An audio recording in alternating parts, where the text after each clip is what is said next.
Hi everybody, welcome back to episode 6 of this series. I can't believe we're already on episode 6. I feel like the whole thing is just flying at this point. I'm pretty excited for this video because I feel like this part of actually working on and finishing the log, it really makes the piece come together. So this part I was the most excited for, and while editing it I'm pretty excited for it and pretty excited to share it with you guys. So I hope you guys like it, and if you guys are liking this series and the videos like this, feel free to subscribe. I'm going to be making a lot more videos and tutorials that are similar to this, and maybe some shorter tutorials as well. So there'll be many more in the future to come. But yeah, in the last video I started working on the log, and then in this video I finish up the log, and I feel like it really turned out really nicely. It took a lot of time. I think while editing this, I have about 5.5 hours, 6 hours of footage that I had to cut down. So just working on the log alone was, with the last episode and this episode, probably about 7 or 8 hours or more of drawing just to do this one part of the drawing, which I feel like is kind of crazy because when you look at it, it's only like maybe 8 to 10 inches by, I don't know, 4 or 5 inches wide, but to put over 8 hours of work in such a small space, it just goes to show it does take a lot of time to do this stuff. I feel like I talk about that a lot and mention that a lot, that it is very time consuming, but that's the main thing of hyperrealism, is you really have to be patient, and it definitely takes a lot of time. But in the end, if that's what you're going for and you're going for something hyper-realistic, usually it turns out pretty well, and you're pretty happy with it in the end. So here I'm just working on some of the stuff I was doing in the last video, trying to get the bark texture done, touching up on the orchid roots as well. And something I wanted to mention too is when you're doing pieces like this, where it's something, you know, creative and something that's how do I say, it's not like a person's face that you can look at and you kind of know how they look. When it's something more natural like this, you don't actually have to be exactly as precise as possible on something like this as you would on somebody's face. Because if you're not exactly perfect on your drawing for this compared to your reference photo, you can have things a little bit off, and nobody will ever know. You won't even really know as you're drawing it. You'll notice a little bit of a difference, but it won't even be that much. Compared to if you're doing somebody's face or a celebrity or whatever it is, you know, you can look at somebody's face, and if something's off, you just know something is off. You might not be able to tell exactly what it is, but you'll know. And the same goes even more with a celebrity, because everybody knows how they look, and there's many reference photos online that you can look at and you can tell if something's off, like maybe an eye is off, or, you know, the hairline is a little bit too low or too high, or the ear looks a little bit funny or something like that. But when it comes to stuff like this, and even to some extent with animals, you can be a little bit what's the word, like loose on, not too loose of course, but you can be a little bit loose on how accurate and how precise you make the drawing compared to your reference. Because the whole point of doing a lot of it is to be as close as possible without needing to kill yourself for it. When it comes to some stuff, you really do have to be extremely precise. Like whenever you're doing a portrait of somebody's face, you have to be extremely precise on just about everything. But on something like this, you still have to, of course, be very precise on how you draw and how you do the textures, because, you know, you can still make something look very off if you don't do it well. But you don't have to really kill yourself over every tiny minute detail, because nobody is gonna know even if they look at your reference photo, they're not going to be like, oh, this is way off. Nobody's going to notice. Now, I don't know if that's good advice or bad advice, but that's just my perspective on it. I try to be as accurate as I can where it needs to be, and then where it doesn't need to be, I can kind of save a little bit of time doing it a little bit looser. Like, I'll give you an example with this piece. My camera that I use, it's a 24 megapixel APS-C camera. It's a Canon 80D. So when I take my reference photos, I can zoom in quite a lot, even into my 1-inch squares for my grid, and make them, 4x4-inch squares, and you still hold quite a bit of detail in there.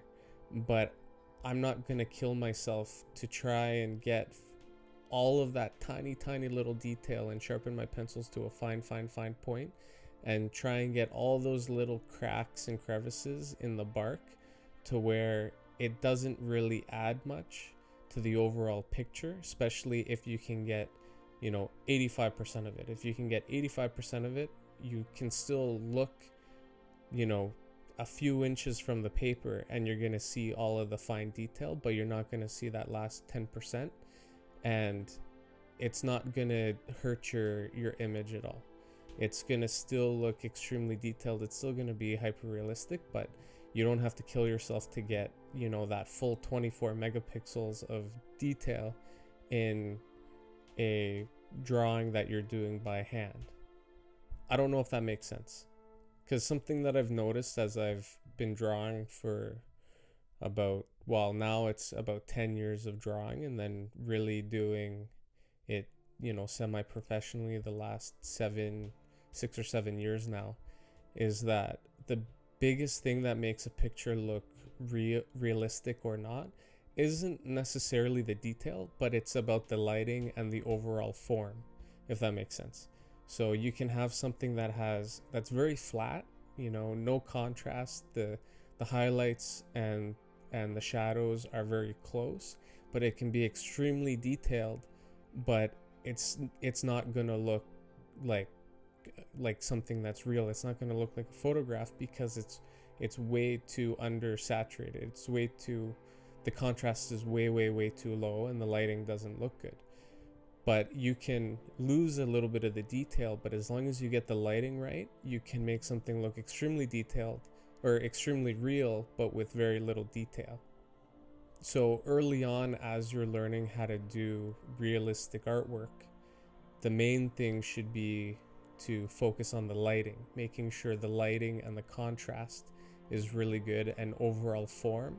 And then you bring in the detail as you develop, and as you have more time, more patience, and you're really able to kind of see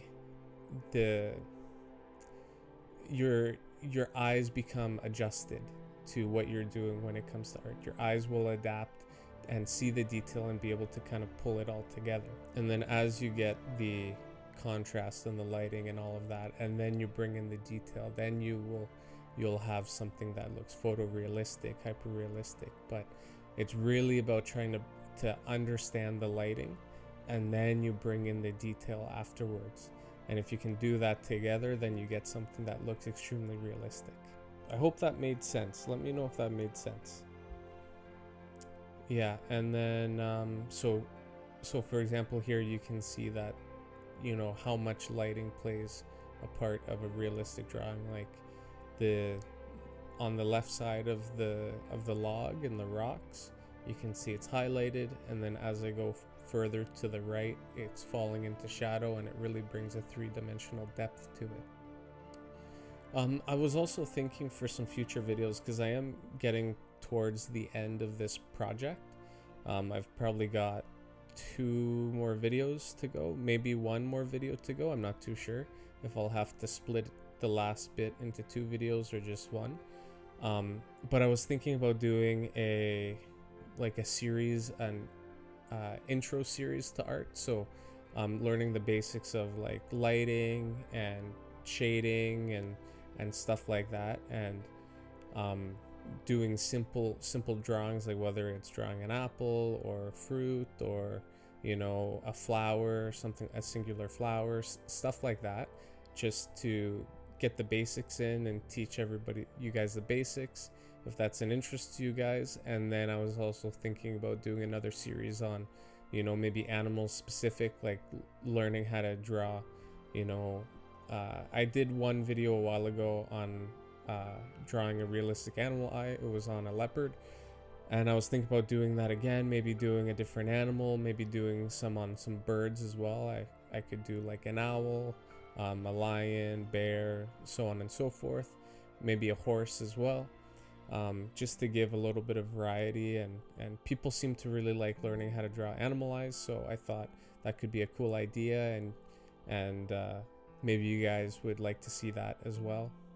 Anyway, that was just a couple of ideas that I had.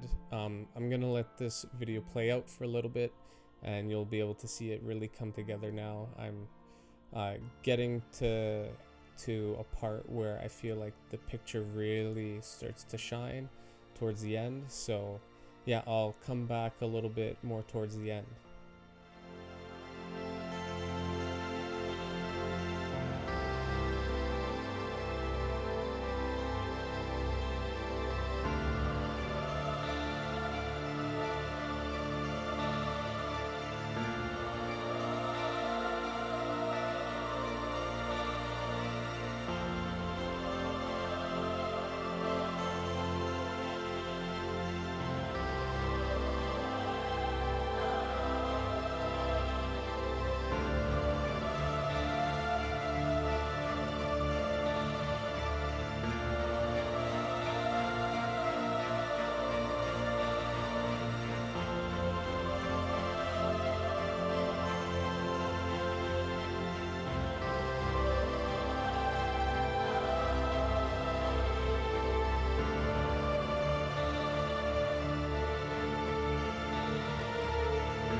And I'm back. There's a few minutes left in the video. I feel like here at this point is when I got pretty excited with the drawing overall.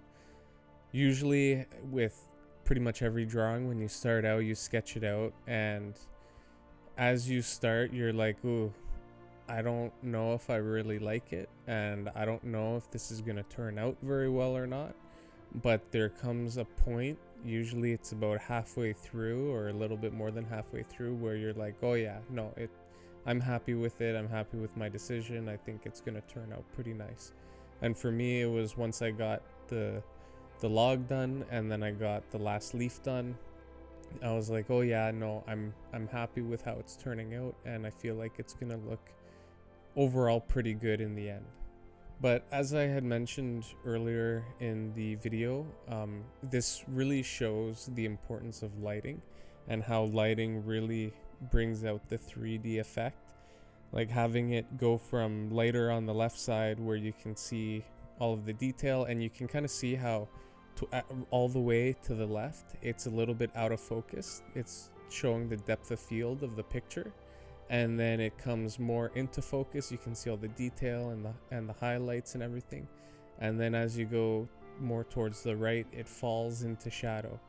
And having that contrast of light and dark it really is appealing to the eye, and it really catches your attention. So that's something I usually try to do in all of my pictures, whether it's animals or stuff like this or people, is having a good amount of contrast, because I feel like visually it's just a little bit more appealing to the eye. So anyway, we're coming towards the end here. I just wanted to thank you guys all for watching, and like always, if you have any questions or comments, feel free to leave them down in the description. And thank you again for watching, and I'll see you in the next part. Bye.